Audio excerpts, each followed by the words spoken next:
Welcome back to Where Pilgrims Walk. Hope you are well and you've recovered from that very windy derby on Saturday. We've got Chris back with us here to give his view on what was quite an anemic performance yet again from Argyle. Why? Why can we get ourselves up for every single game in this calendar except for when Exeter come to play us? It's unbelievable. Chris has got his view on that game. I'm sure you've got yours as well. Let us know in the comments. Coming up this week, we're also choosing our young player of the season. Our A to Z rolls on to letter W, and we're looking ahead to the final games of the season for Argyle. Can we catch up on position 6? We'll look at the Wimbledon game, of course, to come. But Chris, we've got to start with the derby. Can you put your finger on why we are so lacklustre in these fixtures? No, I can't, Mark. It is so frustrating. We've done so well since the start of January, and the words coming out of Tom Cleverley's mouth leading up to the game, we were going to play with intensity. The players know all about what's going on with the passion and the pride and the bragging rights of Devon Derbies, which, to be honest with you, is an underrated derby. It's a massive derby. And then to go out and put that lacklustre performance in was absolutely abysmal, shocking. We got away with a point. And I suppose in other years, you'd think, that was a bad point, having been twice down and we've come back from behind. But no, it wasn't acceptable. It was not acceptable at all. The stats tell you slightly different. We had 56% of the possession compared to their 44%. We had 21 shots, 7 on target compared to their 10. Compared to their 2 on target. That's all they had, 2 on target. Goalkeeping saves. This was where we come unstuck. Their goalkeeper was stunning, Boycroft. He saved 9 shots on goal. Hazard saved 1. Sort of tells you the stats regarding Hazard and Boycroft and how we played. In that first half, we should have been 4-0 up. Could have been. 4 great saves by Boycroft. And we go in 0-0. And then within 2 minutes, again, very, very similar to the Bolton game of the second half, 47 minutes, they knocked your goal. We come back, 1 each. Unbelievable goal. A mistake by their defender, heading it back across goal for Tolai to notch in. Tolai, of course, of all people. And then they go up within minutes of that and get a second goal, which Hazard, was he to blame? He could have done better, but it was a deflection of their player.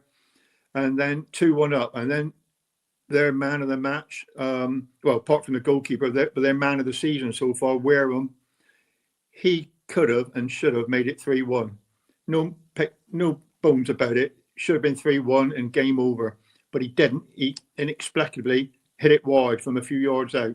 And then we will go up the other end and we made it 2 each right at the death. Something like the 93rd minute. We got in 8 minutes of extra time through Boateng. He was laid on the floor at the time.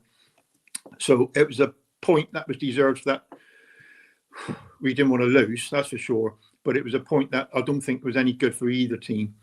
They're fighting relegation. No bones about that one. They're down there. And they needed and wanted 3 points. We wanted 3 points for the other reason, for trying to get that promotion playoff place. Didn't happen. We got to rely on other teams now. Stephen has got a couple of tough games this coming week. They've got Bolton away tomorrow and then follow that by Lincoln on Saturday. Will they get anything? Well, they got a massive 3 points on Saturday, didn't they? Who did they play again? Bradford. Played Bradford City on Saturday and they won that late on. So that was a massive result. And we got to go up to Bradford. And of course, Bradford are knocking on they're in the playoff position and they want to retain that and sort of guarantee it by getting points. So having lost on Saturday, that's not going to do us any favours. But the game itself for Argyle, if only we could play these ones again, you think it would all turn out better. But we thought that in October. And then I had every confidence going into Saturday. It's never going to be a repeat of that. It won't be repeat and rinse. We're going to actually put one over on them. Did we? No, we did not. And deservedly, they were the better team. It hurts. Yeah, I can tell, and that you were matched by lots of her online, lots of anger as well. This is embarrassing performance and lucky to get a point. Just Nick says, time and again, the fans show up and the players pay back the loyalty with a horrendous home performance.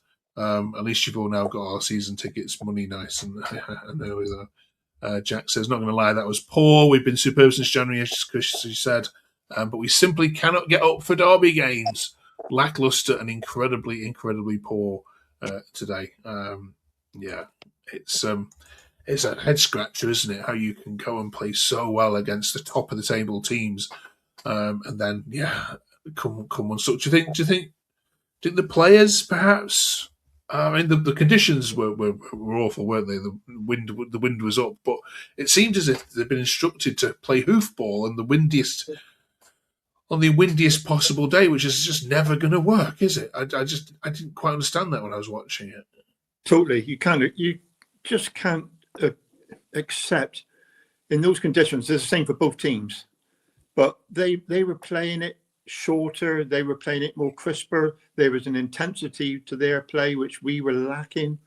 We, as you say, we were hitting long balls and hoping that Tola was going to get on the end of it. Well, he's not always going to get on the end of it, especially when some of the balls was going out of play. It was beyond him. He could never get control of it. And for him to come back and expect so much from him, and bearing in mind that was his first 90 minutes. So it was a lot asking for that player to come in and do the business automatically. It builds up in time. And the way we just played ourselves, I mean, Tom must have been absolutely kicking himself on the sidelines. You could see him frustrated as anything, shouting at players to try to instruct them. But I think again in the wind, that was lost until half time. But you've got people like Joe Edwards, who's been around a long time for our club. He knows the importance of a Devon Derby. Some of these other guys, they don't know the importance, and they just didn't react to it. It was obvious, 17,000 in the ground. It was probably 15,000 Argyle, less than 2 for them. And the atmosphere was brilliant. It was totally behind them, wanting something to happen, wanting those 3 points, needing those 3 points. And then they go out and put a lackluster display, summed up by Ronan Curtis in about the last minute of the game. Received the ball and decides to take a shot from 45 yards against the wind, high and wide, shock. And Tom even mentioned that in his press conference. He was flaming with it, and quite rightly so. The guy Curtis has been superb for us, but come on, get a grip, lads. 90 minutes against a Devon Derby. Have a bit of pride, have a bit of passion.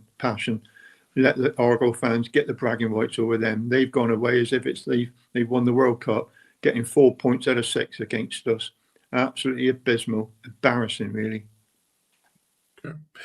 Right, we will shift our attentions then away from that derby until next year. But of course, for many reasons that might be the final time we play Exeter for quite a number of years, given the different directions the club are hoping to go in. So then we've got Wimbledon away, Bradford away, Vale at home, Northampton away to end the season here, Chris. We need Stevenage to slip up, as you've already mentioned, or we need Stockport to slip up as well, who are also on the same number of points as well. But they do have they do have 2 games in hand on Argyle, and of course Stevenage have that 1 game in hand, which they play this week.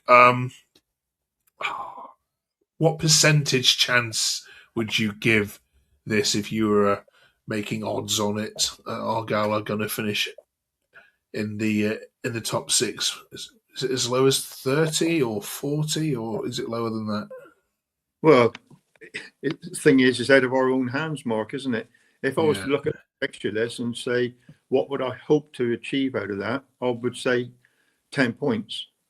A win against Wimbledon, I'll be up there on Saturday. And then, as you say, we've got Bradford away. Now, that's going to be a real toughie, always going to be. And I would love it if we can get at least a point up there.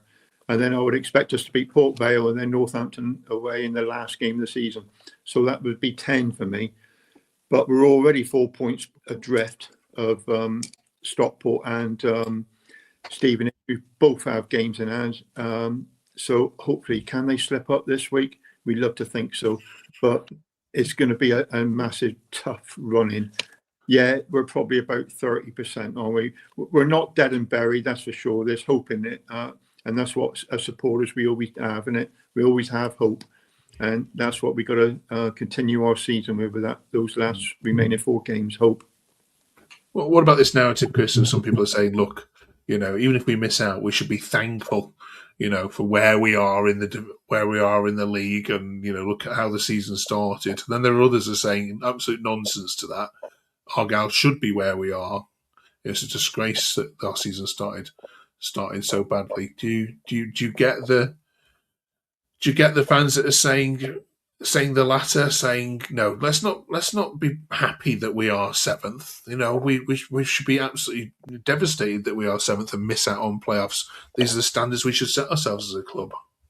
Totally get it, Mark. Absolutely, 100%. But we've got no God-given right, have we? We've got no God-given right to go out at the start of the season and expect automatically that we're going to carry on the way we did when we got promotion and got 101 points. We're not going to guarantee that every time. I mean, Cardiff, to be fair to them, have kept pretty much the whole squad that they did when they came down. We didn't. We lost 16 players. And that's one of the mainstays why they've gone back up. Lincoln, never expected them to be in the offering, and there they are already up. Fair play to them. But we've come from a bad place to where we are now. In our bad place, flipping out, up until October, you could only see us down where Exeter is at the moment. You couldn't see us getting out of it. So by December, when it was turned around, I mean, look how many people was calling for Tom Cleverley's head.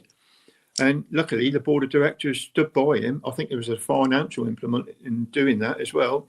But they stood by him, and he's come good. And yeah, I'm all in favour of us wanting to go up, etc. But is it an automatic scenario? No, it's not. You've got many games and many clubs that you've got to win to be able to gain that promotion. And having had that dreadful start for 3 months, we were up against it right away. Ben Pepple, he was absolutely having a mare, wasn't he? And he couldn't hit a barn door with a banjo. And then since January, he's come good. Absolutely the most impressive player who's turned things around for me at our club for many a year. But we got no God-given right to say that we're going to go up at the beginning of a season. Okay. Of course, next season we could have Leicester, Sheffield Wednesday, and West Brom, given their points deduction news today. All 3 of those heavyweights heading down into League One, so it's going to be incredibly competitive, isn't it? Next season, if those three are there, we shall see on all of that.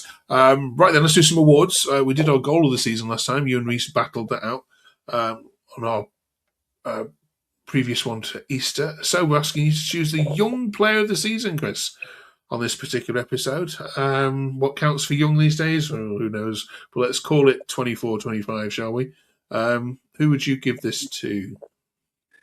Well, I looked at the Argyle webpage because I did a vote on there, and it surprisingly had somebody called Law McCabe. He didn't have that many games for us, and he went back to Middlesbrough, and he's one of the nominees to be young player of the year. But what did surprise me is the one that I wanted to vote for Young Player of the Year wasn't on there, and that's Ben Pepple. As I mentioned before, the way he's turned things around, I've got to eat my words because I slagged him off, same as many others. And he came absolutely good. And he still is. In fact, we missed him on Saturday. We needed him on Saturday because Owen Asani didn't have the best of games. And Ben coming on could well have changed that. But he's got this injury with a calf injury. So my young player of the vote would go to most definitely Ben Pepple. Okay, good show. How old is he? Do we know before? Yeah, he's early 20. 20? Okay. Just double checking. Right. A to Z time then. W, please, Chris. Yeah. What have we got here? Well, there's a few names in the frame. I've got to be honest with you. Okay. Unlike me to stick a couple of 3 in, isn't it? Yeah. So I'm going to go for a goalkeeper, Reece Wilmot. He was with us from February 1989 to 1992. Played 147 appearances for us. Good servant. Johnny Williams, back in the day, managed to get the tail end of his career, 1955 to 1966, 447 appearances and 55 goals by Johnny. And a man who I thought was a phenomenal manager for us, Tony Waiters, 11th of October 1972 to 21st of April 1977. Great manager, got us a couple of promotions, built a couple of squads up, absolutely superb. But the man I've got to have in as our nominee for W would be none other than local legend Paul Watton. February 1995 to April 2008, and January 2012 to May 2014. He was with us 2 times. But he's our second highest goal appearance maker. He's had 491 caps for us and scored 66 goals. He's a Plymouth lad through and through. And he rose through the youth ranks to captain the side and to 2 championship titles. He made his debut at 17, and then he was club captain between 2001, 2000. Oh, that's when he received it. 2001, 2002, when he played on every minute of that season. A bit like Malachi has just done this season, Malachi Boltan, which led to the 3rd division title. He started his career as centre half, but later moved to central midfield, and he had a ferocious shot on him, hell of a shot. And he scored many important goals from free kicks, and especially from the penalty spot. You put him in from that penalty spot, the ball was going in, whether the keeper got an hand to it, got his body to it, or whatever. That goalkeeper was going in with it. And in 2003 and 4, he lifted his second trophy winning, the 3rd Division 2 Championship as captain. And only Kevin Hodges made more appearances, as I said, with 620, and Paul's on 491. He was made assistant manager in 2018 alongside a certain Derek Adams. But both were sacked, unfortunately, following year with Argyle in Division 1 relegation zone. And he took up a job at Torquay United, which unfortunately he just got made redundant from that. He was sacked about 6 weeks ago, which is a strange one, bearing in mind they were 3rd at the time. But my nominee is a big Paul Watton for the W, please. Brilliant. Excellent review, as always. Thank you very much, Chris. Now, for next week's X, we're breaking our rules a little bit here. So any player who's got an X in their surname or first name anywhere at all can get in for our X. So have a think about that. Also, we're asking you which former Argyle player would be the most would draw the most hatred and boos and shouts and whistles from the home park crowd if they ever step foot back onto the home park pitch. We're talking about X's next week. Join us for all of that. We'll look at the out of contract players as well. And good luck against Wimbledon, Chris, this weekend. Fingers crossed for 3 points. And hopefully that gap is looking a little bit better this time next week. And you can shake off the Derby disappointment as well. Thanks for sharing all that with us. Week's a long time in football, isn't it, Mark? Absolutely. Thanks for joining us as well. Do drop us a subscribe if you haven't yet done so already. We'll see you back here with Chris and Reese next week. Catch you then.